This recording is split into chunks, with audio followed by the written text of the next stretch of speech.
The froggy who would sing. Croak, croak, croak, sang the frog one fine summer evening. Really, he thought, I have a very fine voice, and the fishes putting their heads out of the water thought so too, but fishes have no voice at all, so perhaps that was why they thought the singing of the frog so wonderful. Then, too, he was their next-door neighbor, and the doings of next-door neighbors are sometimes thought more wonderful than the doings of persons at a distance, though at other times it may be just the other way about. Froggy was very proud of his voice, and as he knew the fishes were proud of it too, he thought he would be sure to charm the world with his singing. So he set off across the fields and sang to the little field mouse and the mole. But the field mouse thought her own shrill note far finer than Froggy's coarse croaking, and did not pay much attention to him. In fact, her attention was very much taken up with a beautiful nest she had made of grass, to keep her little ones warm and dry. While blind Mole did not even put his head above the ground to hear the singing, he was so busy burrowing tunnels and making his wonderful fortress. Froggy left them in disgust and journeyed on till he came to a garden. Surely, he thought, in this beautiful place my singing will be welcome. But no one paid any attention to Froggy there. The bees were too busy gathering nectar and pollen from the flowers to make honey and bee bread, to feed the young bees at home in the hive. The summer was going fast, and they knew they had also to get in store for the winter, so they had no time to pay attention even to the finest singing, while the bumblebee was buzzing away as fast as he could to get back to his nest on some mossy bank. The butterflies had only a little while to live, and perhaps the only thing they were thinking about, besides sipping some sweet juices from the flowers, was where to find a nice leaf on which to lay some eggs, so that when the little caterpillars were hatched, they should have something to eat. The caterpillar was just spending his life eating as much as he could, so that he could turn into a beautiful moth by and by and fly about in the evening. The snail was going along very slowly, it is true, but as quickly as he could, only thinking of finding some safe spot where a thrush could not find him and break open his shell and eat him up. As for the spider, his one care was to catch a passing fly or daddy-long-legs and make a good meal. Even the flowers themselves did not pay any attention to poor Froggy. Their own bright colors, they thought, were finer than any singing. Besides, they were wondering whether the sunshine would last long enough to ripen their seeds so that they could come up again as flowers next year. So in the evening, Froggy hopped all the way back to his native pond, where he found a brown bird singing a most beautiful song. It was the nightingale. Really, thought Froggy, I am no singer after all. But one of the little fishes, who saw his disappointment, still thinks he has a wonderful voice. It's raining, it's pouring. It's raining, it's pouring. I can't go outdoors. But I don't mind so much for, you see, up here in the window. It's comfy and warm. And the rain sprites call greetings to me. The rain sprites call greetings to me. The winds frolic. Now for a frolic, a jolly good frolic. The mischievous wind set in play. I'm tired of staying at home in the clouds. I'm out for a frolic today. Ah, there are some girls and some boys on their way to school at the end of the lane. I'll just give a puff, send their hats all astray, then be off round the corner again. Now wasn't that fun, how they laughed to be sure. Do you see those fine apples up there? I'll shake them all down. Then when school time is o'er, there'll be plenty for all and to spare. Hurrah, hip hurrah, now for mother at home. She's been washing all day, so I'll see if I can dry her clothes with a few lively puffs. Then I'm sure very happy she'll be. Now I'll just give a blow through the wood over there, fill the sails of the ship on the sea, and with just one big puff, make it all a bit rough. Then at home in 2 seconds I'll be. Marie 50, Johnson. Pip, Pop, and Pepper. Pip, Pop, and Pepper were 3 little roly-poly pups. One morning Bruno, their mother, left them fast asleep in her snug, warm kennel and went for a walk. Presently little Maggie came tripping along all ready for fun and mischief, and when she reached the kennel she stooped down and peeped inside. "Oh, you darlings," she cried when she saw the puppies, "come along with me and we'll have some fun." She dragged poor Pip, Pop, and Pepper out of the kennel and put them in her apron. The puppies didn't like it at all. They blinked their sleepy eyes and gave little frightened squeaks and wondered wherever in the world they could be going. "Now I think you shall walk," said Maggie, and she sat down and the puppies rolled out of her apron onto the ground. They picked themselves up, so glad to be free, and before Maggie could stop them off they ran, each a different way. Come back," she cried and raced after Pip. But Pip didn't mean to be caught again just yet. He scampered in amongst some bushes and dodged Maggie in and out for a long, long time, until at last he was so tired that he allowed her to pick him up. "And now where are the other two?" said Maggie. "Oh, where indeed?" Pop ran into a chicken coop, and when Mrs. Hen came up with her fluffy babes, she found a funny little furry creature fast asleep in her house. She was very angry. She clucked and flapped her wings and was just beginning to peck poor Pop when Maggie ran up and pulled him out. Then Maggie heard a terrible noise, and looking round she saw poor Pepper surrounded by Puss and her 3 little kits with their backs up, hissing and meowing with all their might. Bow wow wow wow, off flew Puss and her kits and scrambled up a tree. The next moment Bruno came bounding up, and oh, wasn't Maggie glad to give Pip, Pop, and Pepper back into their mother's charge.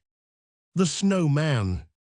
On a winter's night, when the moon was bright, and the snow lay thick on the ground, a little snow elf came out by himself, and took a good look around. And next we made a large round bowl, and fixed for it a head. We gave him stones for eyes, and made his mouth with paper red. A piece of wood did for a nose. We stuck it in all right, then placed the old hat on his head. Oh dear, he was a sight. What fun we had that day, we boys. With holly trimmed his hat, and then with snow we pelted him, until he grew quite fat. We called him Punch and laughed until it made the teardrops start. What games we had, alas, next day. He died of melted heart. Marie 50, Johnson. When the old woman moved from the shoe. There was once a little goblin woman who had 6 sons. They were very ugly little boys with brown, wizened faces and eyes as black as sloes. They had very big heads, and though they were so fat, their legs were so thin you wouldn't believe. Now the little goblin woman thought the world of her 6 little sons, and she had given them all pretty flower names: Clover, Buttercup, Sorrel, Bluebell, Cowslip, and Dandelion. The little goblin woman was very poor, but the way she managed was something wonderful. She and her little family lived in a hollow tree with a little garden round it. There were 3 floors inside, and a little string ladder connected the rooms. The first floor was a kitchen. It was ever so clean and cozy, and it was here that the family had meals and sat in the cold winter evenings round the little twig fire, listening to the wind and rain outside. The next floor was a bedroom, and the top floor was the drawing room. Its walls were decorated with colored leaves, and it was here that visitors were received. Well, one cold, rainy evening the whole family was sitting round the kitchen fire drinking broth, when the little goblin woman said, "Dandelion, it's your turn to fetch the water tonight, dearie." "Yes, Mum," said Dandelion, and taking his last drink of broth, he ran to wash his acorn cup and put it away. "You do make lovely broth, Mum," said Clover, smacking his lips. "Not half," cried the other 5 little goblins all together. "That's right," said the little goblin woman. "Goodbye, Dandelion lovey, don't be gone all night." "Goodbye, Mum," cried Dandelion, nearly hugging the little woman's head off, and away he ran with the wooden bucket over his head. He had not gone far through the forest when he heard a sound of crying, so he took the bucket from over his head and looked about. Then it was that he saw a great big shoe standing in a puddle, and it was from this shoe that the sound of crying came. Dandelion crept nearer, and looking through a little hole in the heel, was just in time to see an old woman smacking a wee girl about his own size. "Hi!" cried Dandelion, "stop that!" In her astonishment, the old woman stopped, and the little girl scuttled into the toe of the shoe. "May I come in?" said Dandelion, and without waiting for an answer, he scrambled through the hole and dropped into the shoe. The old woman looked at him for a minute very angrily, then burst into tears. "Oh, the little wretches!" she cried. "They do lead me a life. Oh dear, oh dear, oh dear. I've got so many children I don't know what to do." "How many?" asked Dandelion. "5, if you'll believe me," cried the little dame, "and them always getting into mischief." "There's 6 of us," said Dandelion. "Oh, your poor ma," cried the old woman with uplifted hands and upturned eyes. "She likes it," said Dandelion. "Don't tell me," cried the old woman. "I know what children are always disobedient. Why, this very night and 500 walked through the puddle a purpose." "Who did?" asked Dandelion, thinking he had not heard aright. And 500, my dear," answered the little woman. "I calls 'em by the letters of the alphabet. It saves the trouble of thinking o' names. I called my eldest Arabella, Ada, Alice, but when they come so quick, letters was good enough. Now 100, she broke off, "back to bed at once with you, or I'll whip you again, and you shan't have any broth tomorrow." Dandelion turned quickly and saw 5 little tear-stained faces peeping at him from the toe of the shoe. "Perhaps," he said softly, "if you didn't whip 'em, they'd do as they were told." The old dame looked at him in astonishment. "And perhaps the broth isn't so nice as what Mum makes," added Dandelion. "They couldn't cry if they had a cup of her broth." "Dear me," cried the old woman, "what next?" "You come and see my mum," said Dandelion, "and have a talk to her. I'll call for you when I've fetched the water." "Well now," said the old dame, "it ain't often I goes on a little visit. It'll be a change." And she put on her bonnet. That night the old woman woke the children up and gave them each a kiss, which surprised them very much. But they were still more astonished when she gave them each some broth with bread. "My dears," she said, "you're going to have bread in your broth every night, and I've got a new soup recipe in my pocket. What's more, we've all been asked out to tea tomorrow, so I'm going to put your hair in curl papers." "Oh, no, no," screamed the children. "You'll pull, and then we shall cry and you'll bet us." "I ain't going to beat you no more, my dears," said the old woman, kissing them all again. "I've learnt a lesson." "Come in, my dear, come in," cried Mrs. Goblin. "I've lit a fire in the drawing room so we can have a little talk while the children play in the kitchen. And now, my dear," she added, when they were alone, "now you are here, what's to hinder you from stopping?" The old woman was crying for joy. "But so many children," she said presently. "The more the merrier. We'll all live together and be as happy as the night is short." And so they 999, a song of spring. The sun's shining bright, and the sky is blue. The birds are singing, and we sing too. The primroses bloom, and the lambkins play. Oh, sing for the joy of a glad spring day. Johnny and the apples. As Johnny was going to school one fine day, some rosy-cheeked apples he saw o'er the way. Inviting they looked, so he climbed up the tree, and filled all his pockets. How naughty was he! He ate and he ate, till he felt a bad pain. Then said he would never steal apples again. The farmer came by with a stick in his hand, and said, "Master Johnny, do you understand? Those apples are mine, you are stealing them so. I must punish you for it ere I let you go." So he whipped him and whipped him. Poor Johnny felt sore. Sighed he, "Oh, I never will steal apples more." That night, when the children came home from the school, they said, because Johnny had broken the rule, by staying away without leave, he'd to stay at the foot of the class through the whole next day. 1000 K. My kitten. Oh, my kitten, my kitten. And oh, my puppy, my dearie. I could play with you all day long, and not be the least bit weary. My parasol keeps off the sun, The flowers are sweet on the air. There's no other child in Japan so happy and free from care. An April shower. One day, little Simon Brownie said to his brothers, Joe and Sam, I would give the world if I could grow. I wish I was a giant instead of a brownie. Ha ha, laughed Joe. Ha ha, laughed Sam. They thought it a fine joke. If you want to grow so much, said Joe, you must eat plenty of porridge. Next morning at breakfast, Simon, to his mother's surprise, asked for a second helping of porridge. As a rule, he scarcely finished his first. For a whole week he did this, but not a tiny, wee bit did he grow. Porridge is no use, said Simon to Joe and Sam. Can't you think of something else? But his brothers shook their heads. Next day, however, they thought of something else. Simon, tired out with play, had flung himself under a toadstool for a nap. Let us water him, whispered naughty Joe to Sam, the same as mother does the flowers that will make him grow. And without wasting any more words, he ran home for his watering can. Presently Simon awoke all in a hurry, thinking that an April shower was pouring down upon him. When he found out it was Joe who was watering him with his can, he was at first quite angry. Don't be cross, Simon, laughed Joe. I only did it to make you grow. And Simon, who knew how to take a joke, laughed too. Since that day he has grown, not much bigger perhaps, but certainly wiser.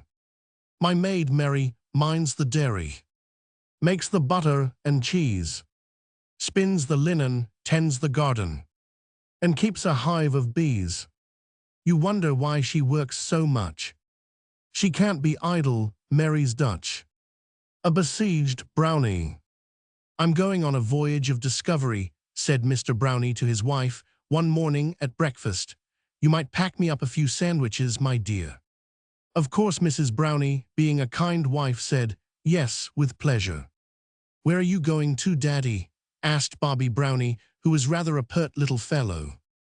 I am going, said his father in a very grand tone, to discover the West Pole. The West Pole? Never heard of such a place. Where is it? Said Bobby. It is close to where the sun sets, was the reply. The exact spot is left for me to find out.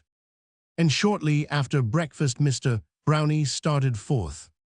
He tramped a long, long distance until at last he came to a meadow near a farmhouse. Here he saw, not the West Pole, but a toadstool which had sprung up in the night. Dear me, said he, looking at it all round, this seems very ancient. When he got on the top and was looking at it in wonder, the farmer's geese came and had something to say to him. Who are you when you're at home? They cried in goose language. You think yourself a very fine fellow, no doubt. And there he sat, shaking like a leaf, besieged by the geese. When at last he did reach home in safety, after the geese had been called to dinner, he had a wonderful story to tell. So you never discovered the West Pole after all, said Bobby. No, replied Mr. Brownie with great dignity, but I discovered a toadstool, and that was better than nothing. And to this they all agreed. This is the way the fairies ride. This is the way the fairies ride. In taxicabs with wings, in among the garden flowers, sailing round in rings, and everyone so happy that each cab and driver sings the brownies' Christmas pudding. Two brownie men were Jack and Jock. Said one, when Christmas comes, we'll make a pudding for ourselves and stuff it full of plums. And so they did, they mixed it well. 'Twas quite a bit of fun. They stirred it with a long, long pole, and soon their task was done. They tied the pudding in a cloth, these little brownie men, and then they put it in a pot to boil till nearly 10. But later on, I grieve to say, they both received a shock. They looked but found no pudding there. Alas for Jack and Jock!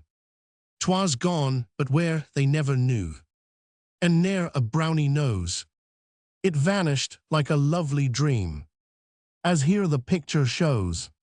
Two little lads, brimful of fun, with mischief in their eyes, went fishing from a chimney top, and stole away the prize. Moon babies.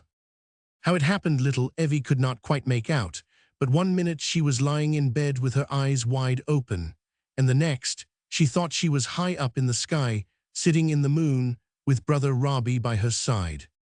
"Pleased to see you, my little dears," said the Lady Moon, "but how did you manage to get up so high?" "I don't know," replied Evie.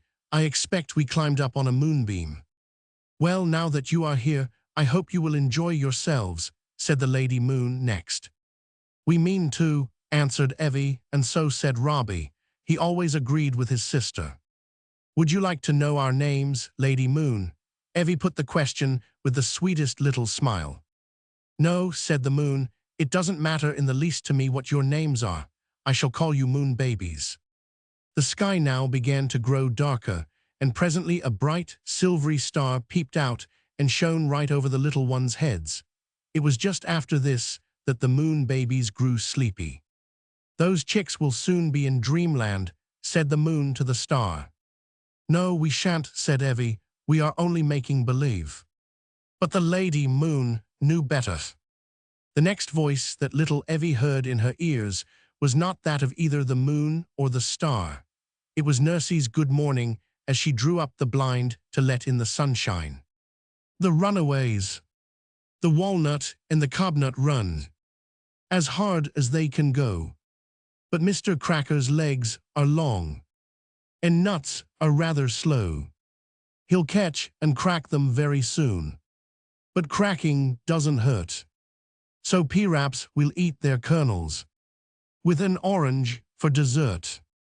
F50, The Princess and the Fairy. Once upon a time, a little girl was standing at the window of a large and beautiful room. She was a princess. She had a crown on her head, and she was dressed in the grandest clothes that could be bought, but she looked very cross. Presently a fairy flew in at the window and sat down on the ledge. The princess was not at all surprised, as there were a good many fairies about in those days, and she had seen several before. "A penny for your thoughts," said the fairy. "If you mean that you will give me a penny if I tell you what I am thinking about," said the princess, "I don't want it. I have a purse full of sovereigns in the ivory cabinet where I keep my toys." "Oh, that must be nice," said the fairy. "How glad that child would be who lives in the cottage over the road if she had some of your money." The princess looked quite interested at this. "How funny that you should say that," she said. "I was just thinking about her when you came in. I do so wish that I were she." "Indeed," said the fairy. "Yes," said the princess. "I watch her every day, and you can't think what a fine time she has. She can run out to play in the street whenever she likes, and there is a dear baby for her to have games with. I mayn't run about out of doors for fear of spoiling my clothes, and I have no one but grown-up people to keep me company. Then she sits on the doorstep to eat her dinner, while I have to sit on a chair covered with red velvet, and have to be so careful not to spill anything, because the tablecloth is made of the finest damask. And nobody scolds her when she gets dirty, and she may kiss her mother whenever she likes. My mother says, 'Don't touch me now, Josephine. Can't you see that I have just been powdered?' And there are lots and lots of other things that make me wish that I were that little girl. Couldn't you make us change places?" The fairy looked rather grave and said, "Yes, my little princess, I could make you change places, but I am not going to do so. I quite see that your life is not so pleasant as it might be, but I happen to know that little girl very well, and I am afraid that you would be no happier if you were in her place." "Why?" asked the princess. "Well," said the fairy, "for one thing, she hardly ever gets enough to eat, and even the little she does have is nothing like the dainty food that is given you every day. In the winter the wind blows right through her poor thin clothes. She has no bed, but has to lie on the bare floor with a few old shawls and rags to cover her, and it is very cold and damp, as there are holes in the roof through which the rain comes. Her only toys are those that she picked up in the gutter. I could tell you more things about her, but I mustn't stop any longer, as I have to go and amuse a child who has hurt its back and has to lie still all day. Goodbye." And then the fairy spread her wings and flew away over the roofs and chimney pots. Though at first the princess was disappointed, that the fairy would not let her change places with the poor child whom she had envied so much. She was very interested in what she had heard. As she grew older, she found out more about the poor folk who lived in that country, and when she became queen, she did many things to help them. She never painted or powdered her face so that her own children could kiss her whenever they liked. They only wore crowns on state occasions, and the clothes in which they played were ones which would not spoil easily. They had a garden where they could dig and romp without being scolded, and when they in turn grew up, they brought up their children in the same way. And perhaps that is why nowadays the children of kings and queens look just like ordinary boys and girls, and not like the ones in picture books. He would thrive. He that would thrive must rise at 5. He that hath thriven may lie till 7. And he that by the plough would thrive himself must either hold or drive. Patient Neddy. When Bob and Tommy went to the seaside last year, they had a very happy time. Perhaps the thing that they enjoyed most of all was a ride on Neddy's back. Dear old Neddy, he was most patient. He would carry Bob and Tommy together all along the sands and think himself well paid if a carrot was given him at the end of the journey.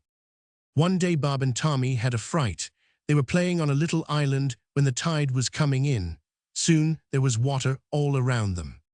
When their big sister, who was reading a book on the seashore, saw what had happened, she gave a loud cry of alarm. At this moment, up came Neddy's master, holding the donkey by the bridle. "I think I can help you, miss," said the man, quick to see what was wrong. "I'll lead Neddy through the water, and he'll soon bring the young masters safe to shore." And true enough, he 999. Dear good Neddy, he was given that day a splendid feast of carrots, and I think he deserved them, do not you? Father has promised that he will buy Bob and Tommy a donkey for their very own, and they are more pleased than ever. Jack's Castle. Some children were building castles on the sands. Amongst the number was a little boy called Jack, and his voice could almost always be heard above the rest. "Oh, look," he cried, "look, Mabel, you are doing it badly. Why, it's all crooked. You'll have to begin again." And leaving poor Mabel, whose face clouded with disappointment, he turned to a boy called Cedric. "My word, Ceddy," he said, "you don't know how to build castles. Why, yours looks like a church with a spire. You ought to make a round tower. And just look at stupid Ella. She's hardly begun yet, and doesn't know a bit how to do it." And all this time Jack's castle was getting bigger and bigger, and though he thought he was doing it very cleverly, really it was not like a castle at all. He was so busy finding fault with his playmates that he had no time to think how to do his own work properly. At last, the other children grew so tired of his grumbling that they took no more notice of him, and he had to play alone until his nurse took him in to dinner. As soon as he had gone, they all ran to look at his castle. "Why, it isn't any more right than ours," they cried, and in 2 minutes they knocked it all down. When Jack came out to play in the afternoon, he cried because his castle had been spoiled. Put out of action. My name is Captain Woodenhead. Of nothing I'm afraid. To many a gallant fight I've led. The nursery brigade. One day amidst the din and strife, my post was always there. I nearly lost my precious life. A ball whizzed through the air. It put me out of action quite. And hero though I be, no longer do I wish to fight. A peaceful life for me. A visit to Rose Cottage. "Children," said Mother one morning, "I want you to take a basket of eggs to Mrs. Brown at Rose Cottage, with my love." Tom and Effie were quite willing, for they were very fond of Mrs. Brown. The walk there was lovely, the skies were blue, and the birds were singing their sweetest songs. At last they reached the garden gate. "Oh," cried little Effie, who was carrying the basket of eggs, "just look, Tom, there's a billy goat in the garden. Let us go and make friends with him." "So we will," said Tom. They had a goat at home, and so were not in the least afraid. But Billy looked very fierce as the children drew near, as much as to say, "Who are you?" Then he made a sudden rush at them. Effie, in her fright, nearly flew towards the gate, dropping her eggs on the way. Poor Tom, however, did not escape so easily. The goat butted him into the air, and soon the poor little fellow lay sprawling on the ground. Mrs. Brown, hearing their cries, quickly came to their help and soothed away their fears. "How dare you be so rude, naughty Billy?" she said to the goat. And Billy looked quite ashamed of himself, as well he might. Since that day, he has learnt better manners, and now he is very pleased to see the little pair when they come to pay a visit to Rose Cottage. The story of the 3 bears. Once upon a time, there were 3 bears. They lived in a cottage by the wood. First you saw a little green gate opening onto a garden path with a box border on either side. Behind the box border were all sorts of sweet flowers, pinks, gillyflowers and pansies, boy's love, rosemary and sweet lavender. Behind the flowers grew gooseberry and currant bushes, and behind the currant bushes cabbages, carrots and onions for dinner. The straight path led to the cottage door, all covered with roses and honeysuckle. Such pink roses and such sweet honeysuckle, just the sort the bees love best, for bears like honey, and the beehives were behind. The door stood open to let in the air and the sunshine, and because doors were made, in those days, to let people in and not keep them out. Inside was the nicest, cleanest kitchen you ever saw, with a table in the middle, as white as soap and scrubbing could make it. Against the wall stood a tall dresser covered with bright pewter plates, hanging cups and jugs, and all things such as bears might use. A pepper pot, you may be sure, and a tureen with string and odd things in it. The 3 chairs just suited, for there was a great, huge armchair for Mr. Bear, who was big and heavy, a middling-sized chair for Mrs. Bear, who was middling-sized, and a small, wee chair for little Master Bear, who was small and wee. The fireplace, with its open chimney, it had a green frill on a string under the mantel shelf, was the coziest in all the land, as Mr. Bear very well knew when he smoked his pipe there on a winter night. In one corner of the kitchen was a door that opened onto the stairs, and up the stairs they went to bed every night. The bedroom had 3 beds in it that anyone might like to see. A great, huge one for Mr. Bear, a middling-sized one for Mrs. Bear, and a small, wee one for little Master Bear. All was sweet and airy, and the window looked out into the garden, and the roses looked in at the window, and the wind whispered in the trees outside. Now it happened one summer morning that Mrs. Bear got up earlier than usual to make the porridge for breakfast, and it happened, too, that when she put it out to cool in 3 willow pattern bowls on the table, a great, huge bowl for Mr. Bear, who was so big, a middling-sized bowl for Mrs. Bear, who was middling-sized, and a small, wee bowl for little Master Bear, who was small and wee, that she went to the foot of the stairs and called aloud to Mr. Bear, "Make haste down, and we will go for a walk in the wood while the porridge is cooling." "Very well, my dear," said Mr. Bear in his great rough voice, and then down he came, with little Master Bear scrambling down behind him. Now when great, huge Mr. Bear came down the stairs, you can be sure that he caused every board in the cottage to creak, and the thud of each tread was so very heavy that all the cups on the dresser shook. That tells you how huge and big he was. Mrs. Bear heard him coming and took her bonnet from its peg, and when the strings were tied beneath her chin, and Mr. Bear had taken his thorn stick from the corner, and little Master Bear had found his butterfly net, they all set off in the wood for a walk, clicking the gate behind them. Such a lovely June morning for an early walk. The birds sang, the breeze fluttered Mrs. Bear's skirts and Master Bear's butterfly net, and the dew was on the grass and hung all shimmering in the cobwebs. As to the wood, it was cool and shady, and the 3 bears were soon out of sight. Then there came to the gate a little girl named Silverhair. She was hot and tired, and said to herself, "Here is a sweet cottage. Perhaps the good woman who lives here will give me some milk and a rest. I'll knock at the door and see." So up the straight path she walked, with the box border on either side. Rat-a-tat, she knocked. But nobody said, "Come in." Rat-a-tat-a-tat once more, but nobody said, "Come in." Then again louder than before, but all was still. So, being very hungry, and not so shy as she ought to have been before such a sweet, open door, in she peeped, and then in she went, and the very next minute she was tasting Mr. Bear's porridge. But it was too hot, and she let the spoon fall with a clatter on the table. Then she tried Mrs. Bear's porridge, but that was too cold, and then she went to little Master Bear's porridge, and that was so nice, neither too hot nor too cold, that she ate it all up till she could see the blue pattern at the bottom of the bowl quite plain. That was sad, for it was not her porridge. Little Silverhair was quite naughty now. After her breakfast she felt how tired she was, so she sat down in Mr. Bear's armchair, but that was too hard.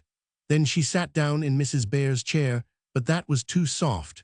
She thought it quite stuffy for so warm a morning, and she was now hard to please, for Mrs. Bear's chair was covered with pretty white chintz with rosebuds on it, and what more could she want? But she was very naughty now. She sat down quite roughly in little Master Bear's chair, and sat the bottom out, and was not dismayed. No, up she jumped and looked about till she saw the door in the corner. Then she tripped upstairs and threw herself down on Mr. Bear's bed. But that was too hard. Then on Mrs. Bear's bed, but that was too soft. And last of all she tried little Master Bear's little wee bed, and that was neither too hard nor too soft, but just right. In 2 minutes she was fast asleep, with the breeze from the window blowing on her soft silver hair. Now between conversation and butterflies, the 3 bears had let the time pass, till suddenly Mrs. Bear saw, by the shadows of the trees on the grass, that the porridge must be cool. "We must turn and walk faster home," she said. "Very well, my dear," said Mr. Bear in his great, huge voice. But the birds in the wood did not flutter, for they knew quite well what a kind heart he had, and how he kept crumbs on his window-sill. When they got to the gate that they had clicked behind them, it was open, and Mr. Bear hurried on to see who had come. He hurried on till, when Mrs. Bear and the little one came in, he was standing before his porridge bowl with a sad face, and his spectacles pushed on his forehead. "Someone has been at my porridge," he said, very loud indeed. Poor Mrs. Bear! She looked at her own bowl, threw up her hands, and said in her middling-sized way, "Oh, dearie me, someone has been at my porridge." Then little Master Bear tossed his butterfly net into the corner and ran to the table. But though he tipped up his bowl till the pattern was plain to see on the bottom, not so much as 1 drop of milk could he get from out of it, and he cried in his shrill little voice, "Someone has been at my porridge and has eaten it all up." Then there was great uneasiness in the mind of Mr. Bear, and he turned to his chair and saw how it was pulled from the wall in a very unusual way. "Someone has been sitting in my chair," he said. Mrs. Bear turned to hers and saw that the cushions were all in disorder. "Oh, dearie me," she said, "someone has been sitting in my chair." Then Master Bear, leaving his empty bowl, hustled up to see, and now it was, oh, dearie me, and no mistake, for when he saw his little chair all broken and spoiled, he cried out at the top of his wee voice, "Someone has been sitting in my chair and has sat the bottom out." No time was to be lost in such sad straits, and Mr. Bear had his foot on the stairs before Mrs. Bear had so much as decided how the little chair could be mended.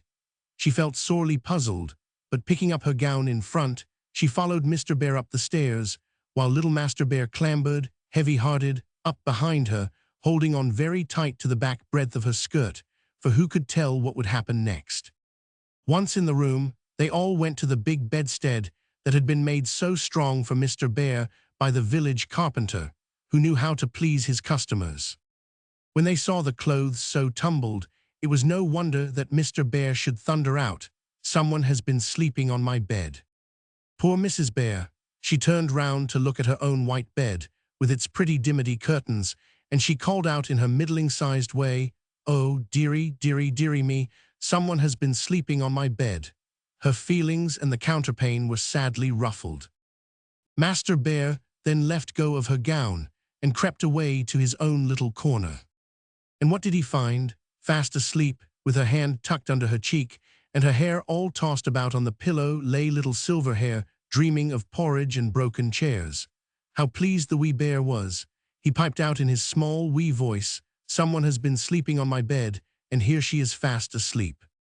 But the last word sounded so loud in Silverhair's ear that it woke her with a start, and before the 3 bears could tell what to do next, she had jumped out of bed and then out through the window, brushing the dew off the roses as she went, and those three bears never, never, never saw her anymore. Baby Blue Eyes. One night when the moon was big and round, Baby Blue Eyes was lost. Dear, oh dear, there was a terrible upset in Babyland. Said Chubby Face, the infant queen, I'm not going to rest till Blue Eyes is found. And starting forth with rosy cheeks, her little maid of honor, she began her search. At last, oh, what joy filled her heart! She found little Blue Eyes fast asleep near a toadstool. We won't waken her, she is sleeping so sweetly, she said. And so the pair of them, Chubby Face perching herself on the roof of the toadstool, kept guard till Blue Eyes awoke with a smile. Swinging. Watch us go. John and I. Down so low. Up so high. All the summer weather. While the birds are singing. John and I are swinging. John and I together. This is the house that Jack built. A bird house for the lawn. It's finished now, all but the paint. Jack's worked since early dawn. The Adventures of Kitty. Told by herself, and quite true. My name is Kitty. If you ask, who gave you that name, I am sure I could not tell you. I hardly know where I was born, but they told me that I first saw the light in a woodshed. I never remember my father, but I have very happy memories of my kind, gentle, gracious, good mother. Her name was Fluffy. There were 4 of us altogether, I mean 4 kitten babies, and I was the youngest, at least so I was told. I was only about 3 weeks old when a great sorrow came into my life. One morning, a big, burly, but ever so kind gentleman came to the woodshed and said something about his pretty daughter, who had recently gone to housekeeping, and that, being alone all day, she would dearly love to have a bright little kitten for company, and I was chosen, so off I had to go. I was taken gently by the neck and lifted into what looked like an egg basket, and in a few minutes I was brought to a sweet little home. I fell in love with my new mistress at first sight, and as for my new master, he treated me ever so kindly, and I learned to love him very sincerely. I had never tasted milk. In fact, I didn't know what it was, whether it was blue, gray, white, brown, or red. Soon after my arrival, my new mistress, who bore the sweet name of Lily, brought me some white liquid in a saucer. I wondered what it was. As she watched and waited, I did the same. At last she took my wee little head in her long, thin white hand and dipped it in the white liquid. I thought it was rude. My mouth, nose, and lips being covered with the white stuff, I quickly licked it off. What else could I do? When I tasted the fluid, I found out how nice it was and began to lap it up at a great rate. Then I found out it was milk she had given me. I got quite fond of it and had a regular supply night and morning. And I always said, "Thank you, ma'am," by giving a gentle purr. Then at dinner time, my young master, Mr. Fred, gave me some choice, dainty bits off his plate, which I greatly enjoyed. When I arrived at this pretty cottage, I was so small, I looked just like a bundle of grey worsted. But day by day I was getting bigger, fatter, and nicer looking, I was indeed. Don't think I'm vain, I'm not. But when a sweet young mistress says, "Pretty Kitty," 27 times every day, what can I think but that I am a fascinating, good-looking little puss? Soon after my homecoming, another big sorrow came into my kitten life. My dear young mistress was taken seriously ill and had to go to bed and stay there. The doctor was called and came nearly every day. I was nearly broken-hearted, and every chance I got I rushed upstairs, so as to tell in my simple, loving way how sorry I was for all the trouble that had come to my dearest earthly friend. I sprang onto the bed, walked over the counterpane, and reached the white pillow on which lay the head of my sweet young mistress. I purred very gently, rubbed my nose against her cheek, and said, in the best possible way to a kitten, "How sorry I am. Do make haste and get well again. I do miss you so." Once or twice, I'm afraid, I woke her out of a sweet sleep, but how should I know she was asleep? Nobody told me. So I was seized by my neck and put out of the room a good many times. But every time the kind nurse opened the door, I rushed in again, sprang on the bed, and said, "I'm so sorry," ever so many times. And sometimes, in the dark night or early hours of the morning, I would creep up to the bedroom door and cry as loudly as I could. At last a crisis came, and to me it was a big crisis. My third trouble and I was only 6 weeks old. I was to be sent away because I was so troublesome. I thought it was very, very hard, and I cried about it for 3¾ minutes and 13 long seconds after that. Wherever was I to be sent? One evening, a tall, kindly-looking gentleman came to our house, and my young master said to him, "Father, can you take charge of Kitty for a few days, until Lily gets better?" "All right, my boy," was the cheery reply. I liked his voice and manner. My fears were soon set at rest, for I felt sure he would make my short visit as cozy and comfortable as he possibly could. A few minutes later, he took me up by my neck, laid me gently on his arm, and took me out into the dark and stormy night. But I wasn't afraid, not one little bit, for all the way my new master kept saying, "Poor little Kitty." But it was the way he said it that made such an impression on me. We had not far to go, only about 3 minutes' walk. My new home was, if possible, even better than the one I'd left, so cozy comfy like. Having had my supper, I lay down on the hearthrug before a big fire and was soon fast asleep. But I got a rude awakening and 9 times as big a fright. I had only been asleep about a quarter of an hour when I felt something cold touching my nose. I wondered what on earth it was. Looking up, I saw a big tomcat staring at me wildly and jealously. He seemed to say, "What are you doing here? Don't you know you're sleeping in my place? This is my home, not yours." I sprang to my feet and faced Impai. He was a big, black fellow, 8 or 10 times as big as I was, with eyes flashing like automobile lights. And yet, strange to say, I wasn't a bit afraid, that is, not after the first startling. I stared at him, put my little back up, and spat at him real hard. Yes, and I frightened him too, for after a low growl he turned away, scowling at me, and went off to the kitchen to tell Nellie, the maid, all about me. So I lay down to sleep again and enjoyed a good night's rest. The next day I had another fright. At my new home lived a big collie dog called Bunty, and the next morning I had to be introduced.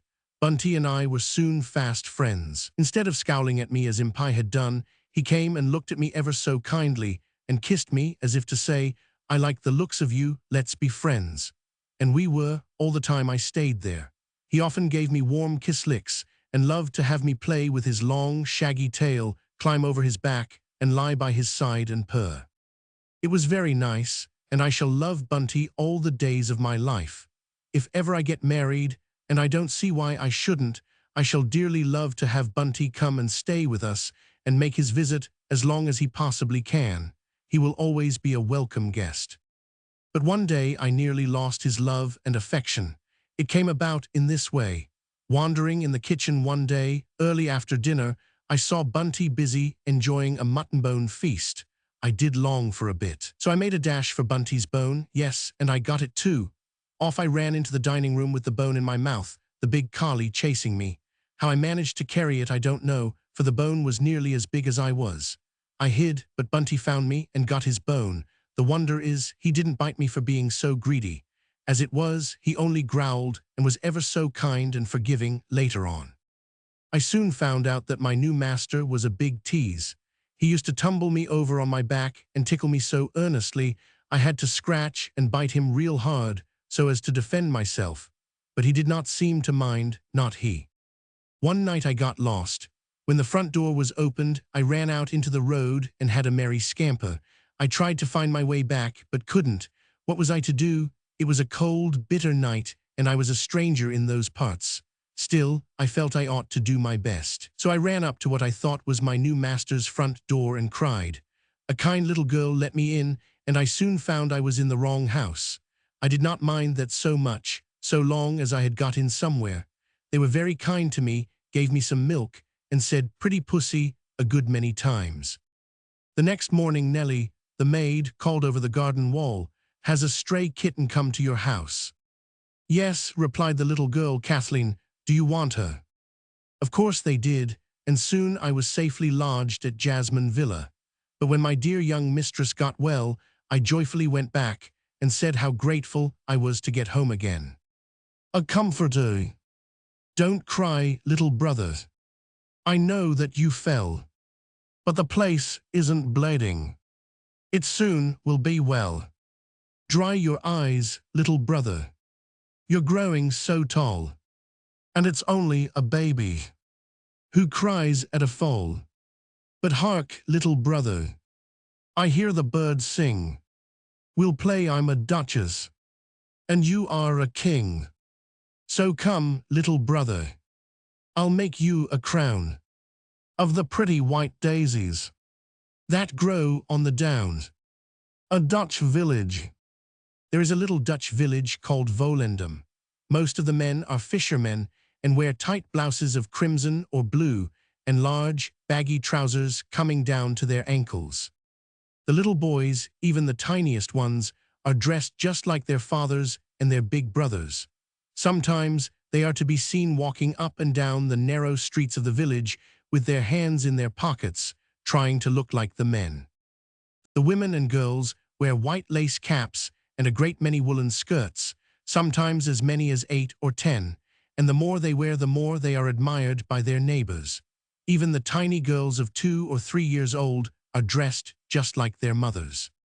All the people wear wooden shoes, and as most of the streets are paved with tiles, the people make a great noise as they clatter up and down.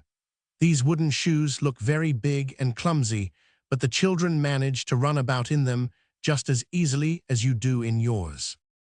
Nearly every woman and girl in Volendam wears a necklace of coral beads, and nearly every man and boy wears 2 big silver buttons. The richer a man is, the larger are his silver buttons. The Dutch people keep their houses and streets very clean. They are always scrubbing their houses inside or out, and the little girls have to help in this as well as their big sisters. The birthday party. Will you please come to my party, wrote Margaret to Nell. To Dorothy and Frederick and Baby may as well. Also to Jack and Marjorie, to Barbara and Kate, and many other friends besides whose names I won't relate. And as it is my birthday, and at last I shall be 6, we are to have a conjurer to show us wondrous tricks. Some games and dancing after that, so please do not forget to come quite punctually at 4, your loving Margaret. The invitations were sent round, and as you well may guess, the answers soon came pouring in, and everyone said yes. The time seemed long to wait, and when the glad day came at last, they all arrived at 4 o'clock, and not a moment passed. And everybody brought a gift to little Margaret, because it was her birthday, and because she was a pet. Of dolls and toys and picture books she soon had quite a store, piled up around her on the chairs, and some upon the floor. That was a splendid party, and the conjurer was grand. I really think he must have come direct from fairyland. And how the children romped and played with all their might and main, till it was time to go, then they wished they could begin again. The wandering ducklings. 6 little ducklings went waddling away over the common one fine summer day. 6 little ducklings went plump in the pond, for of the water you know they are fond. 6 little ducklings went swimming about, each with their yellow webbed feet turning out. 1 little duckling took fright at a cat. Puss would not hurt him, he did not know that. 1 little duckling went wandering away. Nobody found him until the next day.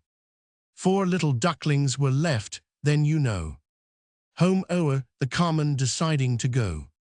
2 little ducklings then found a big snail, just by the well side, at back of the pail. Catching and eating him took them some time. They lost their way back, 'twas dusk and past 9. 1 little duckling was caught with great joy. Bobby Bright fancied that he was a toy. 1 little duckling arrived home forlorn. Poor old duckmother was hunting till dawn. 5 little ducklings were found the next day.